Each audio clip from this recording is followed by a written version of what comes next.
8 assists, 7 rebounds, and the Mavs lost to the Kings. It was Doncic's 19th straight game with at least 20 points, 5 rebounds, and 5 assists. That's passing Michael Jordan for the most consecutive such games since the NBA-ABA merger. How about this? Ole Miss hiring Lane Kiffin as their new head coach. Swagoo, Kiffin back in the SEC. Kiffin back in the SEC.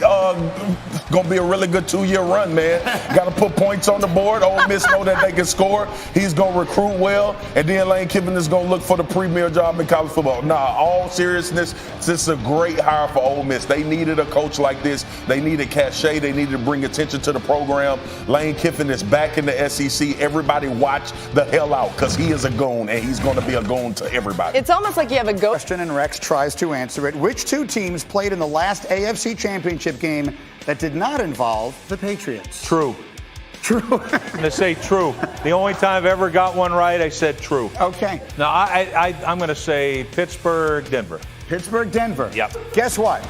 You were in the game the last time it happened, Rex. It was the Jets and the Steelers in 2010. Of course I was. I'm so good at this game. New England has been in the AFC Championship 8 straight years. That tells you how long ago it was. God. Okay. Let's show you some of the struggles of the Patriots yesterday. The Patriots and Tom Brady looking to get back on track against the Chiefs. And all of these miscues, Dan Orlovsky, second quarter. Brady looking for Philip Dorsett. Yeah, this is a miss by Philip Dorsett and Brady with communication, timing of a route, story of the game. Brady, we're going to see another one. Jacoby Myers, remember that name. A drop on third down. Big for this Patriots offense. Yes, I mean, Jacoby Myers dropping it was unfortunately a very common theme yesterday. Early fourth quarter, down 10. Brady for Myers. Again, this time he gets a flag. Yeah, there's a flag here, but this is another drop. Tough catch? Absolutely, but this is the NFL. This is another drop by, remember the name, Jacoby Myers for this offense. Now we see second and goal. Brady comes back.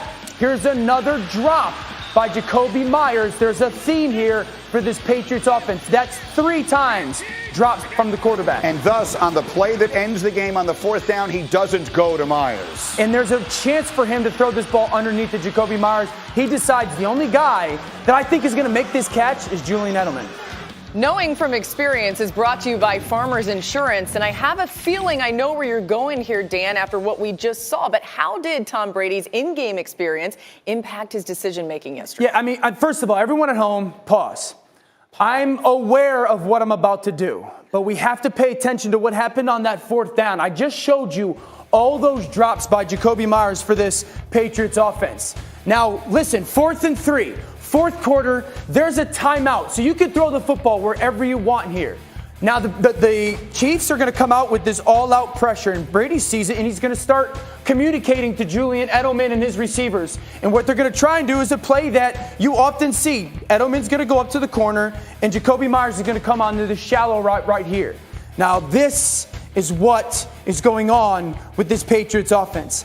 I have talked for months that there's a lack of trust between quarterback and receiver. I just showed you those 3 drops by Jacoby Myers. Jacoby Myers is absolutely wide open on fourth down right here. The Honey Badger plays over the top. He's going over the top of this pick route. Tom Brady, the quarterback for 20 years who has thrown the ball to the right person, is staring right at Jacoby Myers, but will not throw that football, and instead throws to a covered Edelman, and Breeland's able to make that pass breakup. So I want to ask you this question. Is it the 42-year-old quarterback? Maybe he can't see anymore? Does the 42-year-old quarterback not know who to throw the football to anymore? Or maybe, just maybe, the 42-year-old quarterback is so tired of being disappointed by those around him that he's willing to throw to the wrong person because he knows that if I throw it to the right guy, it's going to be a drop. Yeah, and based on many things, great work there, Dan. It was even remarkable that they were in the game at this point to have the chance to be able to even make that pass.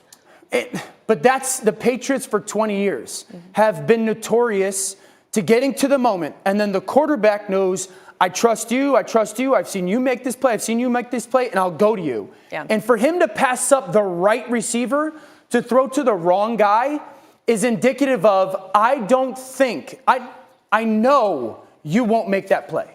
So I mentioned there were other factors involved. Officials played a big factor in that game, but Greeny, that's not the only game where the officials had a big decider in it. Yeah, the officials actually decided the game between the Jets and Dolphins yesterday. I was probably the only human being on planet Earth who was watching this. 3rd down and 17, the Jets down 2 in the final minute of the game. Again, it's 3rd and 17. Sam Darnold throws a pass for Vincent Smith that's incomplete. No flag on the field. But hold on, in the final 2 minutes, New York decides they want to look at it again, and they make that into defensive pass interference. Brian Flores rightfully looks like his head is going to explode, and candidly, I don't blame him, because it would set up, again, it's not even going to be close to a first down if the pass was complete. Instead, they decide to make that into interference, and it sets up Sam Ficken kicking the game winner for the Jets, 22-21, and Brian Flores was aggravated and had every reason to be. Here's what he said after.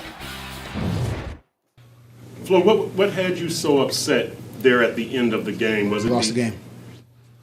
Were you upset about the call against Needham, the defensive pass interference? I was upset we lost the game. What did you see on that play? Did you think you covered it fairly?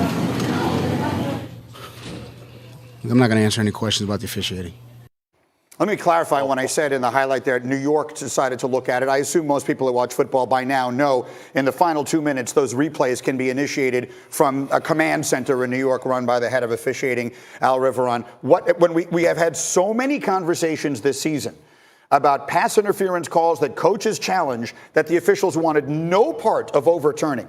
There's not a human being on planet Earth who would have complained if they had done nothing there. Were you surprised they did what they did yesterday? Super surprised, G. And look, this is one of the culminations of the rule. This is that particular play is what everybody was concerned about after what went down with the Saints in the NFC Championship. It's a result of overthinking things and not letting actual football play out at times. Like, we can get mad about officiating, and I'm with you, Rex. I'm more of a officials been missing calls forever. Like, I'm more of that guy. But with that being said, when you have this opportunity, and look, earlier this year, I gotta apologize to Brian Flores and I thought they were tanking. Yeah. Right. Obviously they're not, because he almost went straight back to Brooklyn on these referees. But with that being said, you think about how this thing plays out. And I continue to say this, G. We can talk about losses. We can talk about players being mad, coaches being mad.